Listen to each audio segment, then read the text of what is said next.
Donc, fini les exposés théologiques. Donc, on entre dans la partie plus pratique. J'espère que ça a été quand même un peu pratique de penser à l'espérance qu'on a de voir Dieu. Mais on va réfléchir d'une façon plus pratique maintenant et un peu plus détendue pour ces séances pratiques. Donc, ce sera d'abord moi je vais parler de cette question d'être prêt à répondre. Donc, deux idées liées à l'espérance. Il faut être prêt à répondre par rapport à l'espérance. Et puis, on a Alex qui va terminer avec prêt à souffrir. Donc, on doit espérer dans plein de contextes, mais l'espérance est surtout importante quand on parle de la souffrance que nous devons vivre. On a eu un super avant-goût de cela hier soir. Donc, si vous n'étiez pas là hier, on va essayer de mettre la vidéo en ligne, donc vous aurez ça, parce que c'est vraiment formidable, le message sur Job. Mais maintenant, on va juste méditer un peu de comment on peut être prêt à répondre. Et je pense surtout, bien sûr, à ce texte qu'on lit dans 1 Pierre 3, 13 à 16. Et donc, voici ce que dit Pierre. « Qui donc vous maltraitera si vous êtes zélés pour le bien? D'ailleurs, quand vous souffririez pour la justice, heureux seriez-vous.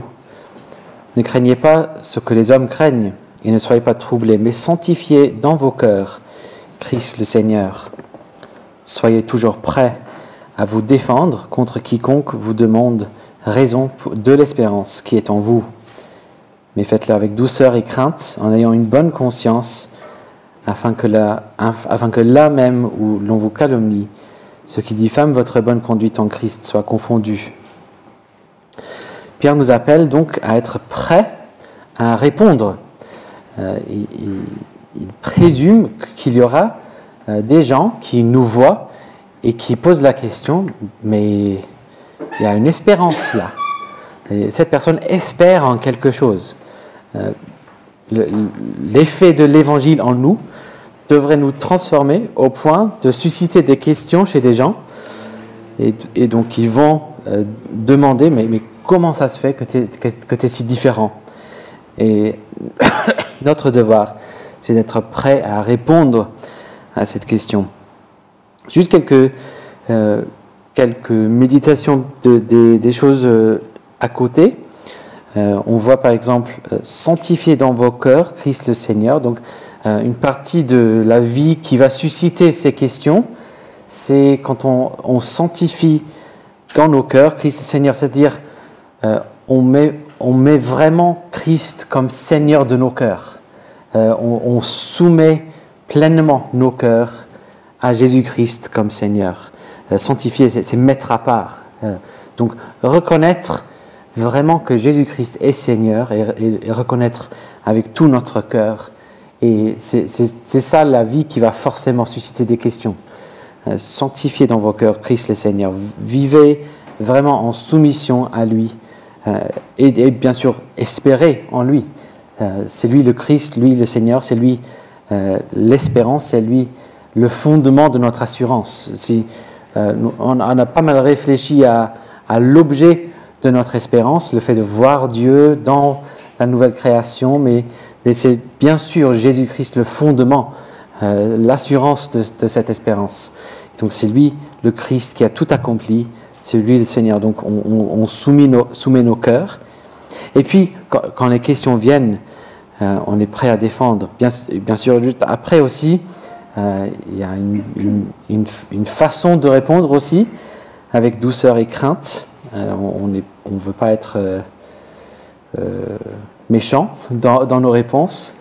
On ne veut pas répondre comme si t'es stupide ou quoi, comment ça se fait que tu comprends l'espérance en moi? Non, avec douceur, avec crainte, avec une bonne conscience. Donc on ne va pas mentir, on va vraiment être honnête avec des gens. Mais réfléchissons vraiment au cœur de ce qu'on dit ici, être prêt à défendre contre quiconque vous demande la raison. Et bien sûr, le mot défendre, là, c'est le mot apologia. Donc, c'est de ce texte qu'on a le terme apologétique, la défense de la foi. Et donc, on est prêt à défendre notre foi. Et ici, ça serait utile de pardon, juste faire une distinction. Il y a deux façons de parler de notre espérance. Et on a, surtout dans les milieux chrétiens, on parle de l'idée de donner son témoignage. Et parfois, quand quelqu'un demande donne-moi ton témoignage, et on va raconter un peu l'histoire, comment on a découvert la foi chrétienne. Et parfois, il y a des choses merveilleuses, bizarres qui se passent pour nous amener à la foi. Et ça peut être très encourageant. C'est une très bonne chose de partager ces histoires. Et surtout, entre chrétiens, c'est surtout encourageant de voir comment Dieu a appelé.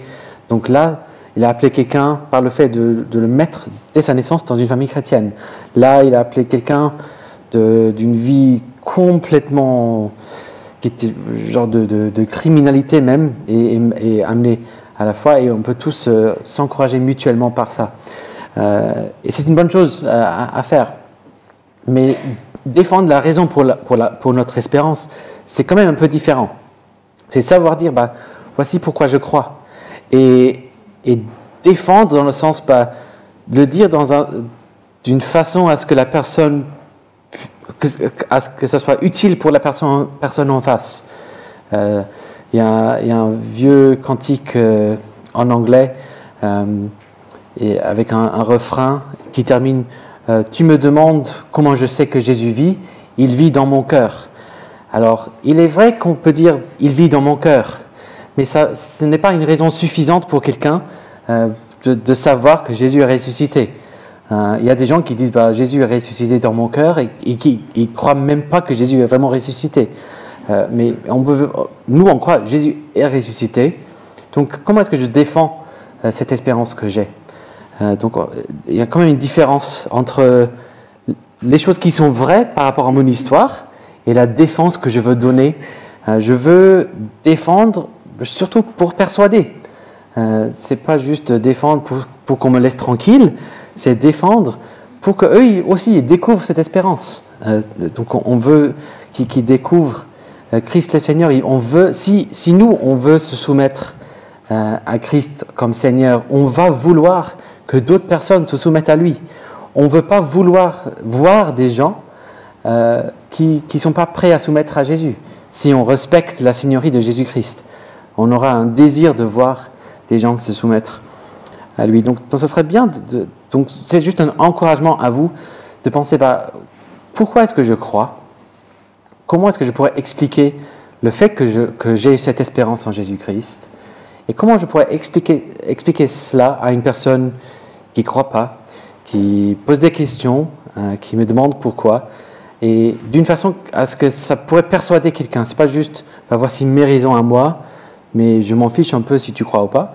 C'est vraiment, comment est-ce que je peux faire ça d'une façon à ce que ça persuade une autre personne. Et on aura tous des façons différentes de le faire, parce qu'on a des personnalités différentes, on a des histoires différentes, on a découvert des réalités dans la Bible dans une ordre différente, mais c'est bien de réfléchir pourquoi je crois, quel est le fondement de ma foi, et comment est-ce que je vais persuader quelqu'un de cette vérité. Puis je vais juste partager quelques réflexions que j'ai complètement piquées de ce livre de William Edgar. Donc je recommande à fond. Désolé, j'ai pas pu trouver des exemplaires pour la librairie cette fois-ci, mais je recommande Le cœur a ses raisons, retrouver la persuasion chrétienne de William Edgar. Donc c'était mon professeur d'apologétique, c'était également un professeur de Samuel, parce qu'il a enseigné en France, mais aussi aux États-Unis. Donc il était longtemps professeur à Aix-en-Provence, mais il vient de prendre la retraite de là où il enseignait aux États-Unis. Mais vraiment, je recommande à fond. Pardon. Et oui, c'est simple, c'est pas super technique. C'est William Edgar, donc il va parler de culture et de philosophie un peu, mais c'est assez accessible. Donc je recommande le livre Le cœur a ses raisons. Bien sûr, la foi, la phrase, ça vient bien sûr de Pascal. Le cœur a ses raisons. Voilà. Et donc, mais juste quand William Edgar parle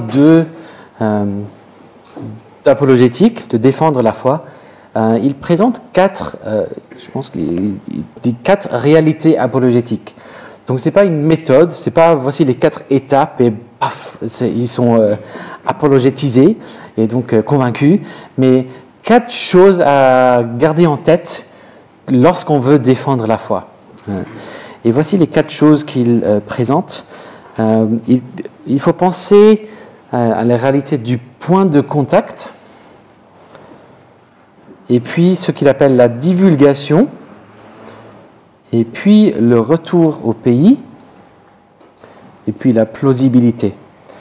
Donc il explique ça surtout dans un passage, dans le chapitre qui s'appelle « Une riche palette ». Donc voilà, la palette de toutes les choses qu'on a pour présenter la foi. Mais ces 4 points à garder en tête lorsqu'on veut présenter la foi chrétienne. Et Edgar, il met l'accent surtout sur ce point. L'être humain est plus qu'une machine rationnelle. Par ailleurs, notre rationalité est teintée par nos motivations, nos péchés et nos intérêts personnels.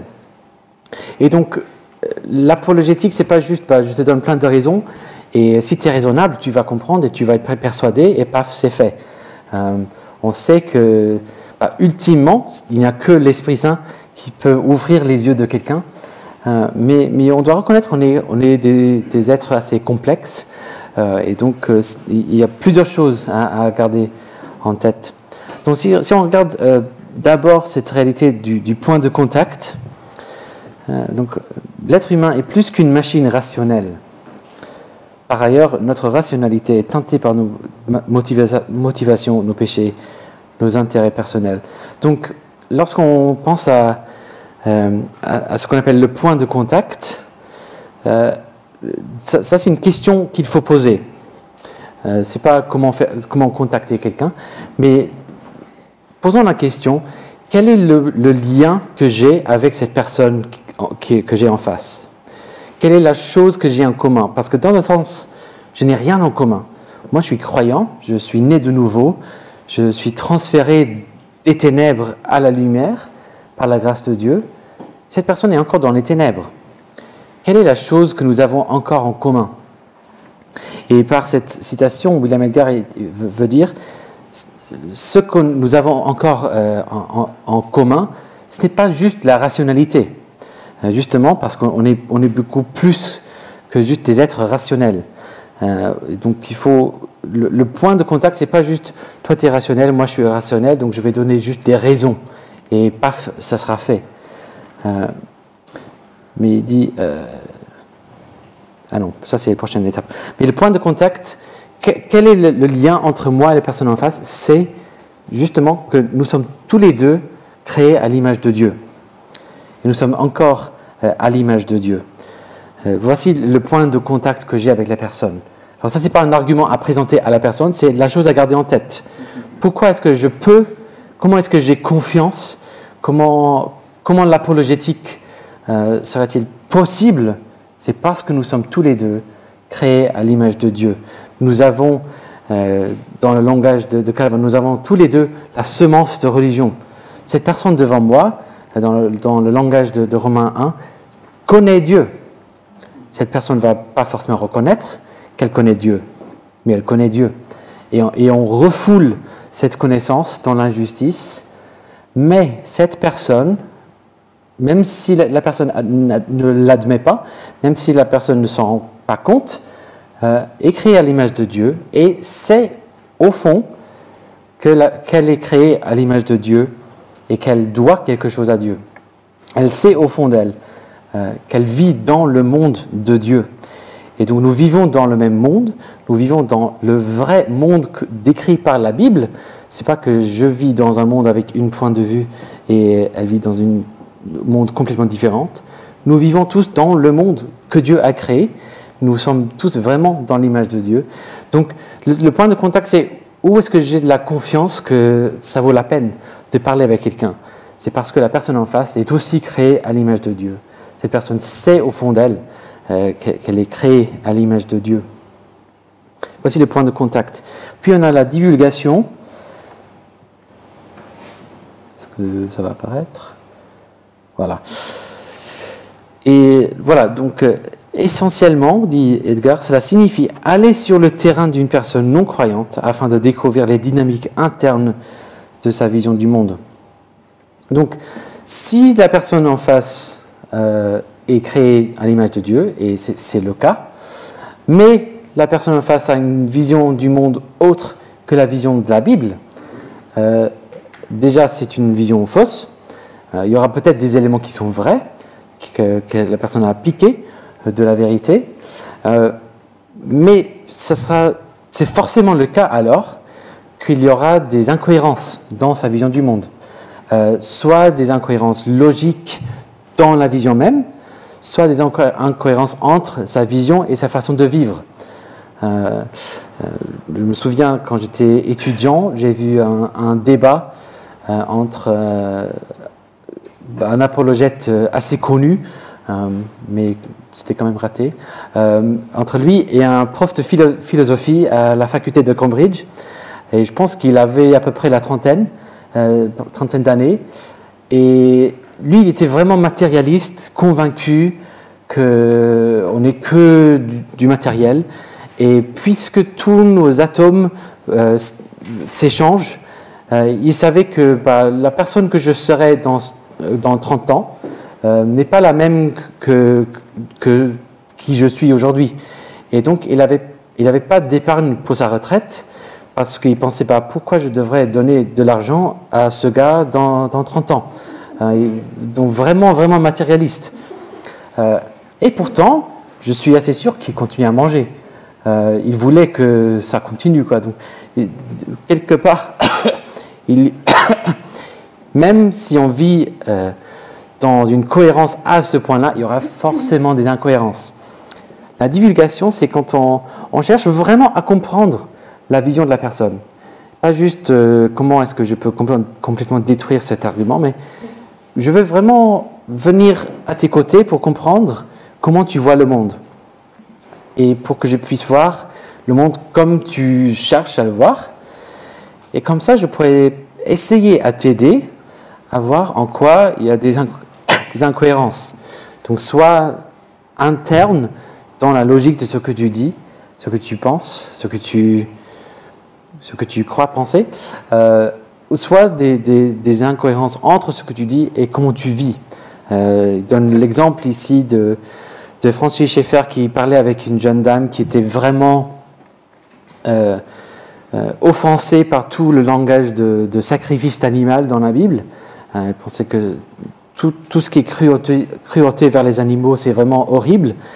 Et le débat était vraiment... oui, elle était vraiment dure avec Schaeffer. Et puis, après un peu de temps, il se rend compte, tu portes des bottes en cuir. Ça a changé le débat.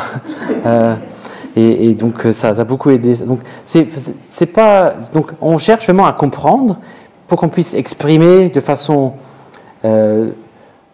il faut toujours chercher à exprimer leur argument d'une façon où il dirait « Oui, c'est ça que je crois. Tu as bien compris. Il faudrait communiquer comme ça. » Mais chercher à les aider à voir, mais en fait, c'est pas cohérent. L'objectif est d'aider la personne à voir en quoi sa position ne peut pas lui fournir les réponses capitales à la situation difficile de l'humanité. Si la foi chrétienne est vraie, la position d'un non-croyant n'est pas tenable, même s'il semble vivre en accord avec cette dernière. Il y a quelque part une faille logique, émotionnelle, ou simplement l'ironie d'une vaine fierté. Donc la tâche de l'apologétique est de mettre en lumière la tension entre l'incroyance et la connaissance de Dieu que tout le monde possède. Aussi la divulgation. Donc on a vu le point de contact, divulgation, puis le retour au pays. Et le retour au pays, c'est tout simplement le revers de la médaille, c'est prêcher l'évangile. Expliquer la bonne nouvelle. Dès qu'on a divulgué tout ce qui est de faux dans leur vision, on présente tout ce qui est vrai. On montre, on prêche l'évangile, on les fait retourner au pays, on les appelait à revenir au Dieu qui les a créés. Donc on explique la bonne nouvelle, surtout à la lumière des incohérences qu'il présente. Et puis la plausibilité. Par plausible, nous entendons que quelque chose est confirmé, rendu évident ou concret. Donc, par exemple, on voit dans Jean 13, 35, « À ceux-ci, tous connaîtront que vous êtes mes disciples, si vous avez de l'amour les uns pour les autres. » Donc, on accompagne tout ce qu'on dit avec des façons de vivre qui montrent que c'est vrai. Donc, je montre par ma vie que ce que je dis est vrai. Si on veut que les gens croient qu'on est des disciples de Jésus, comment faire? Par le fait de montrer l'amour les uns pour les autres. C'est un apologétique très important qu'on a pour le monde, le fait de nous aimer les uns les autres. Et les gens vont demander mais d'où vient cet amour? Surtout dans l'Église où on est vraiment divers, on vient de plein d'arrière-plans différents. Mais comment ça se fait que ces gens s'aiment? Ça donne de la plausibilité. Ça montre que l'évangile est vrai. Donc on va montrer par notre façon de vivre. Edgar explique que certains gens ont plutôt ils ont plutôt une tendance peut-être juridique. Et donc eux, ils vont trouver des arguments historiques pour la résurrection très utiles. Donc je pense qu'il y a plusieurs livres sortis par des journalistes qui ont fait des projets de recherche pour prouver que la résurrection n'a jamais eu lieu. Et ils finissent par se convertir parce qu'ils sont convaincus que la résurrection a eu lieu. Et donc voici des gens qui ont vraiment cette tendance de journalistes, tendance juridique pour rechercher, et puis qui sont convaincus. Et donc pour eux, la plausibilité vient dans les faits qu'ils trouvent. D'autres, ils ont plutôt une tendance esthétique, donc ils citent l'exemple de C.S. Lewis. C'est surtout en lisant des histoires des grands auteurs qu'ils voient que l'évangile est cohérent avec le monde où on vit. D'autres s'intéressent plus à la psychologie ou la philosophie. Ils vont trouver que lorsqu'ils lisent la Bible, ça explique très bien la condition humaine. Il y a parfois des gens qui disent même que lorsqu'ils lisaient la Bible, on avait plutôt l'impression que c'était la Bible qui nous lisait nous. Et donc, ça dépend de la personne. Il y aurait plein d'éléments différents qui vont vraiment parler aux sensibilités différentes.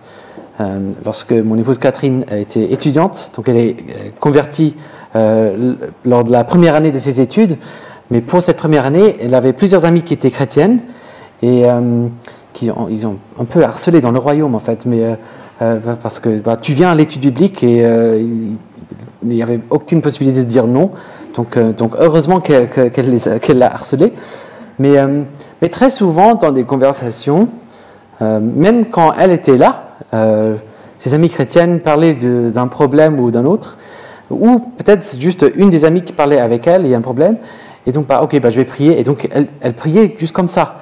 Elle vivait comme si Dieu était vraiment là. Elle montrait par leur vie la plausibilité de tout cela. Je pense que lorsque les gens se rendent compte qu'on prie, c'est « Ah, tu le crois vraiment ?» Je suis toujours étonné que quelquefois, quand j'ai dit un non-chrétien, un athée, que je vais prier pour eux dans une situation très difficile, ils sont vraiment émus. Même si eux, ils diraient qu'il n'y a pas de Dieu, mais quelque part, ils sont très émus par le fait que quelqu'un va prier pour eux. Il y a quelque chose là. Mais donc, on peut montrer de plusieurs façons, selon la personne, que tout ce que je dis est plausible. Pardon. Ils donnent des preuves par leur façon de vivre que l'évangile est vrai dans tout ce qu'ils font. Voici encore une citation d'Eder. La plausibilité revêt ainsi plusieurs formes. Elle peut être de nature psychologique, sociale ou culturelle. En nous engageant dans un travail de persuasion, nous devons être conscients du fait que l'être humain est plus qu'un être purement intellectuel. Il possède des dispositions complexes ainsi que des sensibilités. ils auront peut-être beaucoup souffert. Et donc, comment parler de l'évangile à quelqu'un qui a beaucoup souffert? Ils n'ont peut-être jamais souffert. Et donc, comment aider la personne à comprendre les problèmes du monde? Ainsi, en pratiquant l'apologétique, nous devrions faire tout notre possible pour comprendre de l'intérieur la position de notre interlocuteur, donc début de la divulgation ou le dévoilement. Donc à la fin de cette phrase, le traducteur a changé les termes, mais bon. Dévoilement, divulgation. Voilà, donc nous devons faire tout notre possible pour comprendre de l'intérieur la position de notre interlocuteur. Nos amis devraient sentir que nous comprenons comment ils sont arrivés à leur conclusion, ainsi que leur lutte, le dévoilement ou la divulgation des problèmes sera ensuite plausible. Et donc, on montre, oui, je te comprends, je veux chercher à te comprendre. Et si le dévoilement ou la divulgation est plausible, il y a des chances que le retour au bercail ou le retour au pays le soit aussi. Donc, voici juste quelques points pour pardon. Je suis presque 2 minutes et voilà.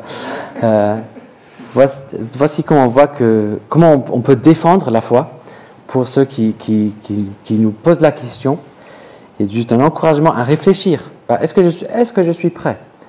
Déjà, est-ce que ma vie suscite les questions? Est-ce que je suis prêt à répondre lorsque ces questions viennent? Donc voilà, je ne sais pas s'il y a des questions pour clarifier. Sinon, on peut faire une pause et puis écouter un meilleur orateur que moi. Voilà. Je vais prier pour notre témoignage. Et voilà. Notre Père, nous te remercions pour l'espérance que nous avons. Merci pour notre Seigneur Jésus-Christ. Merci pour le privilège de vivre pour lui. Seigneur, nous te prions que tu nous aides à te glorifier en toutes choses, à le sanctifier comme notre Seigneur dans nos cœurs. Nous prions que nos vies suscitent vraiment des questions parmi ceux qui nous entourent, nos collègues, nos familles, nos voisins. Et nous prions surtout que tu nous aides à être prêts à répondre. Aide-nous à aimer nos prochains, à vraiment chercher à comprendre leur vision du monde et à vraiment chercher à t'aimer de tout cœur et à aimer nos prochains de tout cœur et à présenter l'Évangile de façon plausible et joyeuse aussi, plein d'espérance. Et nous prions surtout que tu nous aides à amener d'autres dans cette espérance, que tu les ajoutes à ton royaume et que tu nous aides à partager cette espérance avec encore plus de monde. Au nom de Jésus. Amen.